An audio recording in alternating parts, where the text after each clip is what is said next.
Walang trabaho madali. Wala kang karapatang maliitin yung trabaho ng iba. Yung iba sasabihin, gwardiya lang naman yan, rider lang naman yan, construction worker lang naman yan, gasoline boy lang naman yan, fast food crew worker lang naman yan.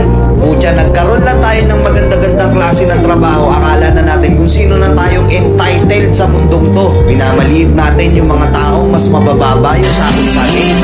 Pagkakaalam ko kasi, wala kang karapatang maliitin o matahin yung trabaho ng iba hanggat nagtatrabaho sila ng marangal. Walang trabahong madali. Lahat nagdadaan sa hirap. Lahat nagsasakripisyo. Kaya kung iniisip mong porket maganda-ganda yung trabaho at malaki-laki yung sinasahod mo, mamaliitin mo na yung mga trabaho ng mga taong nagtatrabaho na mas maliit yung sahod sa'yo. Mag-isip-isip ka. Baka bawiin sa'yo yan. Baka biglang bumaliktad yung mundo at sila naman yung umangat. Kahit anong trabaho mo, magpakumbaba ka pa rin. Bilog ang mundo, hindi palagi nasa taas ka. Kaya hanggat maaari sa lahat ng oras, magpakumbaba ka. Diba?